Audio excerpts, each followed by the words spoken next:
Hi, Lana Shearer here, a family law attorney in Elk Grove, California, and I'm here with Christine Faulkner, and she'll introduce herself. Today, we're going to talk about the intersection between estate planning and family law, and particularly when you're getting a divorce, that first 6-month period, and then what happens once your judgment is final.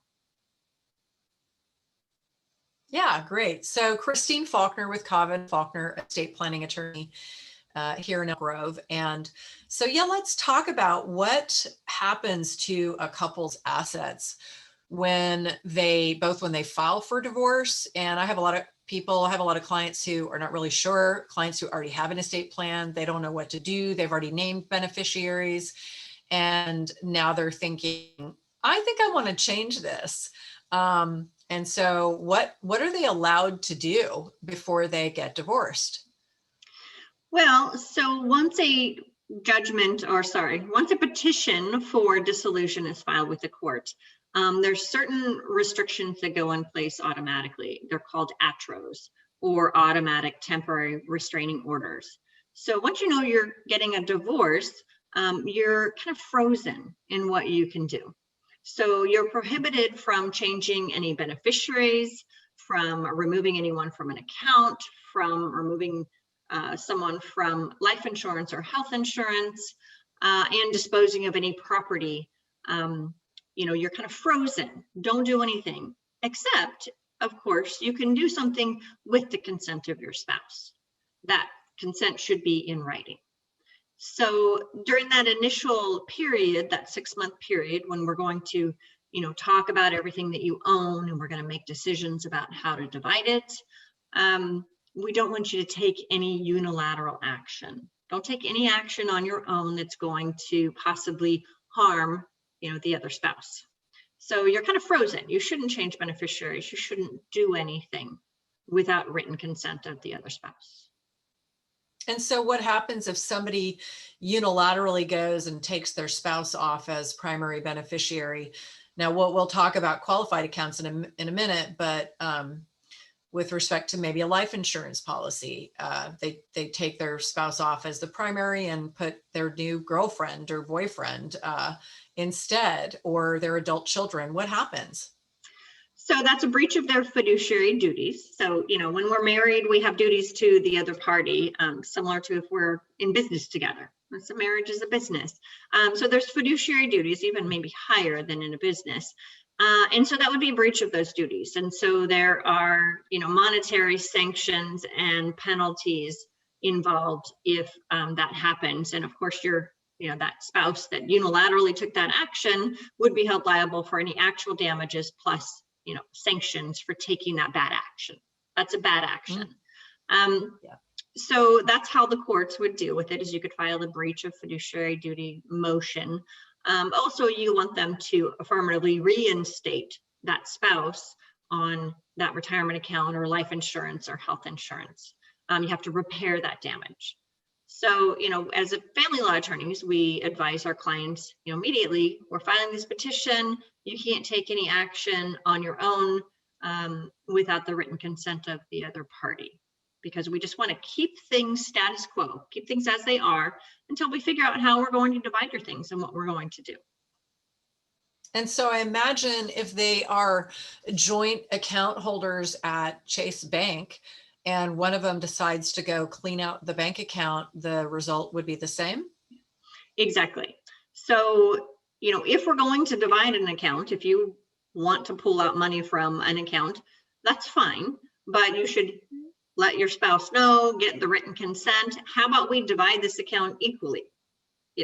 If someone goes and cleans out an account, that does happen. Hopefully you're being advised by your attorney not to do that, but if it happens, then of course there can be sanctions if it harms the other party. Was that all the money that's available? Or was it just one account and there's other accounts that the other spouse can go and take those funds? Is it easy to remedy, or did you really injure the other party and that was all the money we had? In that case, you're going to need to go to court and get some court orders, have some money repaid, plus attorney's fees and sanctions. Those happen typically in litigated cases where there can be a lot of bad action. My cases are mediated, so we go with the ground rules right away, which is we're just going to keep things status quo as they are. And then if we want to divide accounts, we do so with the consent of the other party and everybody's fully informed about what's happening. That's the best way to divide your assets. So I want to ask you in a minute about, like the difference between mediation and litigation. But here's what I'd like to say about that period of time when it comes to estate planning. So when I have clients who already have a plan, especially if they have a joint trust that they've created, which holds some of their joint property, and they clearly have beneficiary designations that are usually naming the spouse as the primary beneficiary, and who the contingent beneficiaries are really depends on each individual, family or couple that I work with. But clients can come in and revise some of their documents, such as their power of attorney and their healthcare directive and their will. The will is a little bit more touchy, but in terms of definitely if during incapacity, if you were to, be involved in a bad car accident and lose capacity, naming an agent to step in and make legal and financial decisions for you, stand in your stead. And also the healthcare is particularly sensitive. When people are in the midst of a divorce, they feel quite strongly, usually, that they no longer wish their soon-to-be ex-spouse to be making healthcare decisions for them, especially if they're, a serious situation. Because what I hear a lot is, oh my gosh, they're gonna say to pull the plug, if I have my soon-to-be ex making those kind of healthcare decisions. So people can come in and change those documents. And one of the provisions that is in the documents that I create, it does say if you are divorced, now it's not in that preliminary time frame, but if you have a final divorce decree, that your spouse will be considered to have predeceased you, or your ex-spouse. So they're kind of knocked off automatically, but that's not during that 6-month period. So people can come in and update their documents, especially in the incapacity.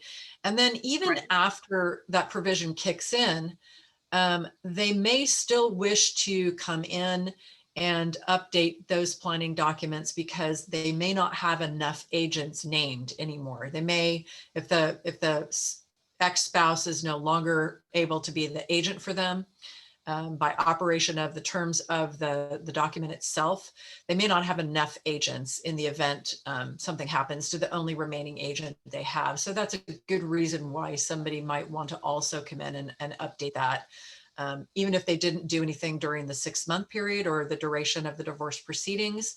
After that's finalized, when the spouse is no longer there, good reason to consider coming in for an update. So, what's the difference between people or why people litigate versus mediate in family law? And what does it look like for you? Like, who are the couples who you find fall into those two categories, and what's the experience like for them? How is it different? It's vastly different. So litigation, is a lot of animosity and fighting, disagreements on everything. And just going into court tends to raise your blood pressure and increase, negative feelings towards the other party, for whatever reason that might be. So in mediation, I work together with a couple, and we have a series of sessions, typically about 2 hours each, where we talk about, how first we have to divulge everything. We have to share information on everything they own, everything they owe, any debts they might have, retirement accounts, real estate. And then first you have to make sure each party is informed about what there is that needs to be divided. That's the financial piece. And then of course, if there's a parenting piece, the parenting plan, and then, any support issues. And we talk about it all together. and we make those decisions together. We brainstorm options. It's a very cooperative way of dealing with all of the issues that need to be dealt with, whether it be in litigation or in mediation. We still have to deal with the same legal process. It's just a very different way of handling it. It's together in a more cooperative manner, or it's in litigation, it's against each other. So it's completely opposite. You know, and the only thing that's required to do mediation is that you'll be able to advocate for yourself, you know, speak on your own and ask for what you want, and also be able to be respectful to the other party. Those are really the only two requirements. So what is your role as a mediator? You know, how do you sort of help each party, or do you represent each party, or how does that work? I don't represent them. I act as a neutral. I'm a neutral facilitator. So we work as a team of 3. Sometimes I have a financial planner as well. So it's a team of 4. I can even have a child specialist if need be to weigh in on parenting plans. So, but I'm a facilitator. So together, you know, I make sure they're accomplishing all of the legal tasks, which is full disclosure of everything, along with documentation of everything. And then brainstorm ways to settle their issues, how to divide property. There's many different ways. There's not just one way, and you don't have to divide everything down the middle. We can, you know, come up with different ideas. Ideas for parenting plan. You know, we can discuss those together, make proposals, make changes, and then for support, you know, we take all the information and we discuss support in how to make sure that the family's needs are still being met. You know, both parents now living in separate households and the children, how do we do this? And doing these sessions and brainstorming these things together also hopefully helps them communicate in a way that they can take with them, because especially if you share children, you're going to be communicating for the rest of your lives. So that's why I love mediation, is I love to begin that process together and hopefully carry it with you for a long time. The single most important thing, the decision you make in a divorce, the number one important decision, is your process, how you're going to handle your divorce. Because that first step that you take really has an impact, and it's a long-term impact. And so I'm just curious, is there like an average amount of time that mediation takes versus litigation? Anytime you fight over something, it's going to take longer, because you have to wait for your court hearings, and then they're typically, you know, prolonged and continued. If you want a trial date, you're probably looking at about 1.5 years after you make sure you disclose everything, and then if you can't settle it, you have to go to trial. So I'd say 1.5 years. I have some cases that have gone on 4 or 5 years, and that's in a litigated setting. In mediation, I've had some cases that we have resolved all issues in 3 months. You can't even get your judgment to be effective until 6 months, you know, that 6-month period. But we were able to wrap everything up in that 3-month period by discussing and reaching agreements. Typically, you know, it might be closer to 6 months, 9 months, a year. If there's particular sticky issues, I work with some parties where substance abuse may be an issue, but it's known, and we are coming up with agreements on how to manage that. And plus, they really want to keep it out of court and have it more, you know, if possible, keep it out of court. And those might take a little bit longer. So I've had some mediations that have been, you know, 2.5, 3 years. It really all depends on the family. Every family is unique. It's the same legal process to get a divorce, but every family is unique. Yeah. So what do you tell your clients with respect to estate planning when you're working with them and you're looking at how the assets are going to be divided? How does that come up for you?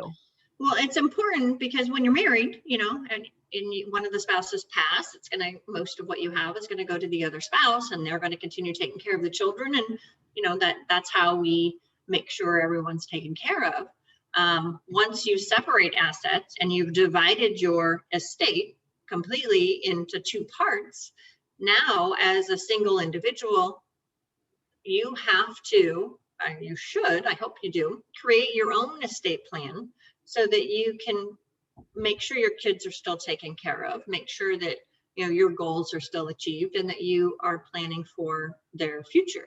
And because now you have these assets in your own single name, what happens when you pass?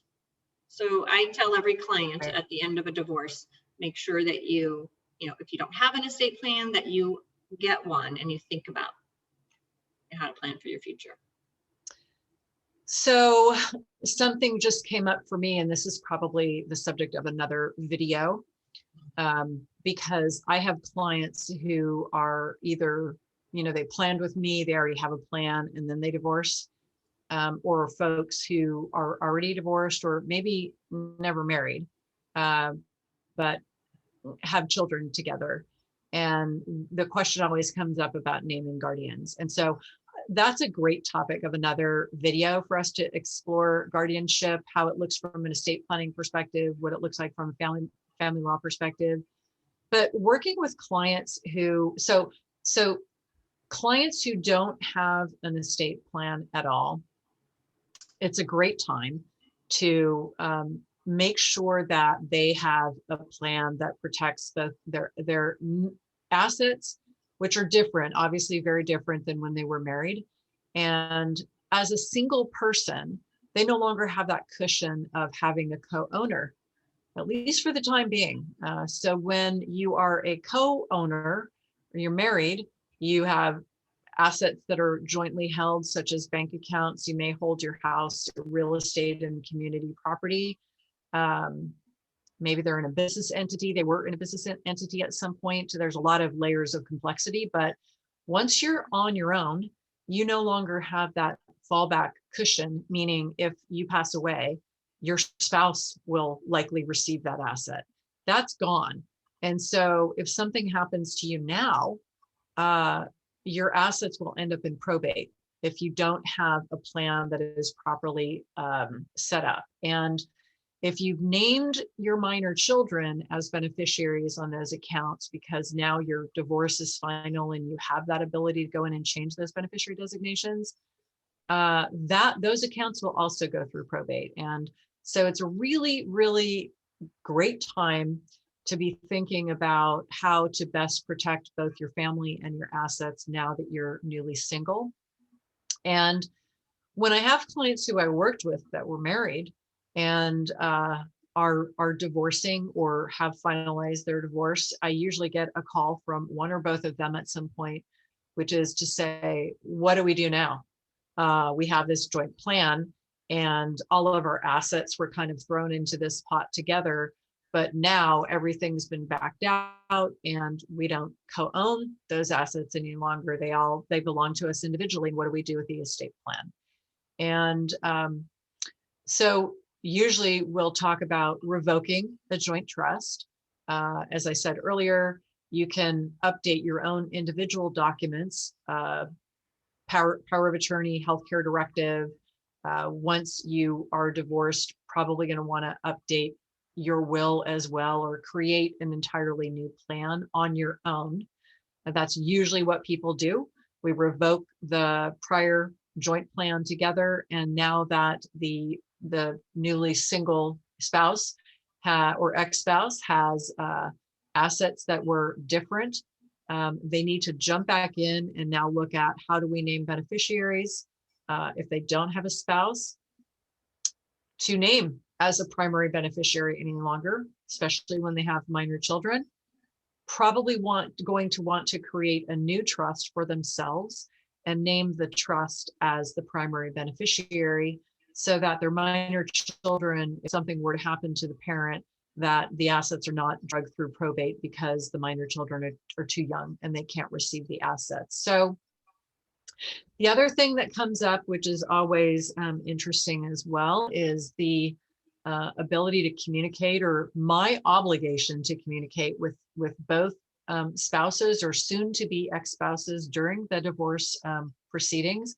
Many times I'll get phone calls and communications from, the couple saying, telling me what's going on and telling me what they want to happen. And part of my engagement agreement with my clients from the very beginning indicates that I have to treat them as equals. I cannot put one interest above the other.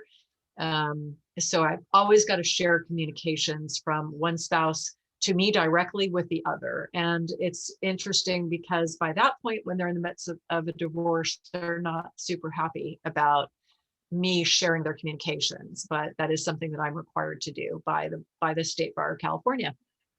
Right. And that's a really good point is, it's a sticky time. That separation and just filing and just getting started is a really sticky time, which is why we have those temporary restraining orders that go into place. We understand that. And it's human nature to all of a sudden want to separate as far away from that soon to be former spouse. But we don't want you to make any changes that are going to negatively impact that soon to be former spouse. So, exactly what you're doing is, as a mediator, I do the same thing. My engagement agreement with the clients is that we work as a team of 3. There's complete transparency. Everything, is all emails should be copied to the other party. There is nothing, hidden. We owe each other fiduciary duties to be completely transparent and open and honest about everything. So that's part of that process. It sounds like it's very similar to what your process is. It has to be transparent or it's not going to work. So that's interesting that one spouse might call you and how do I change my estate plan? And the idea is not yet. You have to wait till the judgment is final. There's some documents you might be able to update, but your estate plan should be changed after your judgment is entered. Right. Well, and obviously the emotions are quite different from the time that they come to see me when everything is wonderful and good to when the phone calls come in when they're in the midst of the divorce. Not so happy to share information then, and it can be uncomfortable, to be a lawyer and to be a practitioner and have to circle back and say, 5 years ago when you were in here, you signed an engagement agreement and I'm obligated to share our communications with your spouse, soon to be ex-spouse. And so, yeah, sometimes they're not quite as thrilled about it that time around, but it is something that we as lawyers do have that obligation imposed by the State Bar in terms of a conflict of interest. Absolutely. Yeah. So great discussion today. Yeah, I think so too. It's great information. I mean, there's things that people don't usually think about and that you should probably think about when you're getting a divorce. Absolutely. Well, we will bring you more interesting topics as they relate to estate planning and family law subjects on our next Family Matters video. So see you all next time. Thanks for tuning in. Thank you.